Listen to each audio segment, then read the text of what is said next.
नाज़रीन खे ॿुधाईंदा हलूं सॼी दुनिया मीरो खान में मासूम ॿारनि ते तशद्दुद जो आलमी ॾिहाड़ो मल्हायो पियो वञे।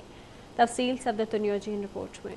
मासूम ॿार घरनि जी सूंह हूंदा आहिनि। मुस्तक़बिल जा उहे मेमार पंहिंजी मासूमियत सबबि हर इंसान जे अंदर में प्यार ऐं मोहबत जो जज़्बो पैदा कंदा आहिनि। पर हिन बेहस दुनिया जे मुख़्तलिफ़ ख़ितनि, मुल्कनि ऐं मुख़्तलिफ़ समाजनि में हुननि मासूमनि जे हक़नि बाबति गैर संजीदगी वारा रवैया आम नज़र ईंदा आहिनि। जिबरी पोरो, गैर इख़लाक़ी सलूक, जिनसी दरिंदगी ऐं अण बराबरी सबबि मासूम ॿारनि जे कचनि ज़हननि ते केतिरा ई मनफ़ी असर पवंदा आहिनि। हुन समूरी समाजी बेहसी ऐं लिबनान में हलंदड़ जंग दौरान ॿारनि जे शहीद थियण वारी अज़ियतनाक सूरताल जे पस मंज़र में अगस्त 1982 में गॾियल क़ौमुनि जी हिक क़रारदाद मूजिब हर साल 4 जून ते जिबिर ऐं जारत मुतासिर मासूम ॿारनि जो आलमी ॾींहुं innocent children victims of aggression मल्हायो वेंदो आहे। हिन ॾींहं ते समूरी सिंध समेत दुनिया में मासूम ॿारनि जे हक़नि ऐं समाज में ॿारनि जे बहितर पालना तरबियत बाबति सुजाॻी लाइ कॉन्फ्रेंसूं ऐं सेमिनार मुनक़िद कया वेंदा आहिनि। पर अफ़सोस जो उन समूरी कोशिशुनि बैदि बि हिन समाज जे अंदरि मासूम ॿारनि सां नारवा सलूक जारी आहे। उन हवाले सां मीरो खान जे मुख़्तलिफ़ मकतब फ़िक्र सां तालुक़ रखंदड़ साञा वंदन आवाज़ी न्यूज़ सां पंहिंजा वीचार वंडींदे चयो आहे त जबरी पोरियो जेको आहे उहो बि असां वटि आम आहे। केतिरा ई जेल बि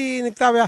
हालांकि कानून त पास थियल आहे त ॿार जेके आहिनि उन्हनि खां दुकान जो कमु या मज़ूरी जो कमु नथो वठी सघे। पर असां वटि हिन वक़्तु जेके ॾिठो वञे त तक़रीबन हर हंधि ॿार मज़ूरी कंदे, सिरूं विझंदे, भठनि ते कमु कंदे, कुड़मत में ॿार नंढड़ा नंढड़ा मासूम ॿार जेके आहिनि उहे कमु कनि था। कानून त पंहिंजी जॻह ते ठहियलु आहे पर उन ते इम्प्लीमेंटेशन न हुजण जे करे हर हंधि माण्हू बि मजबूर। असांजे ॿारनि जे मुस्तक़बिल जे लाइ कानून बि आहिनि, हर को ॻाल्हाए बि थो, सोशल वर्कर बि ॻाल्हाइनि था, पर अमली कदम किथे बि नज़र न आयो। ॿारनि खे स्कूल कोन मोकिलियूं पिया, ॿारनि खां पोरियो वरितो वञे थो पियो, ॿारनि खे असीं दुकाननि ते छॾे था अचूं पिया जिते हू मज़दूरी कनि था पिया, ॿारनि खे असीं माल ॾेई था छॾियूं पिया त हू वञी झर झंग में माल चारनि था पिया, ॿारनि खां असां बनीअ ते कमु वठूं था पिया। ऐं उन खां वधीक जेको सफ़ा ख़राब में ख़राबु अमल आहे उहो आहे त ॿारनि खे सेक्शुअली हरासमेंट कई वञे थी पई, जेका हिकिड़ी असांजे मुआशिरे जी अॼुकल्ह तमामु घणी हिकिड़ी गंदी ऐं किरियल हरकत आहे। असांजे मुआशिरे में अहिड़े क़िस्म जा के सेमिनार या अहिड़े क़िस्म जा के मुज़ाकरात थियणु खपनि जंहिंमें वालिदनि खे आगाही ॾिनी वञे त हू पंहिंजे ॿारनि खे स्कूल में दाख़िल कराइनि त जिते हुननि जी बहितर तालीम ऐं तरबियत थी सघे। ॿार खे मारणु, कुटणु ऐं उनजी जेका आहे पुठी ते हिकिड़ा धक हणणु घर में बि थिए थो। ख़ासि तौर ते उन में वेगी औलाद वधीक शिकार थींदी आहे। मदरसनि में त बेइंतिहा तशदुद थिए थो। मदरसनि में बि इहो जेको जिन्सी तशदुद सां गॾोगॾु जिस्मानी तशदुद थिए थो। टियों आहे जेको स्कूलनि में बि तशदुद थिए थो। असांजा उस्ताद साहिबान जेके आहिनि प्राइमरी स्कूलनि में, सेकेंडरी स्कूलनि में ऐं ख़ासि तौर ते ॾंडो खणी जेको वेंदा आहिनि, इहो ॾंडो जेको आहे न इहो ख़ुदि तशदुद जी अलामत आहे।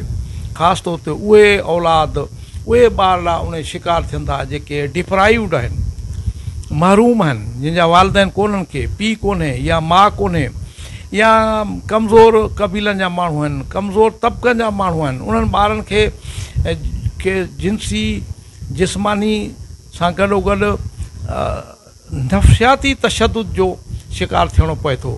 पोइ अहिड़ा ॿार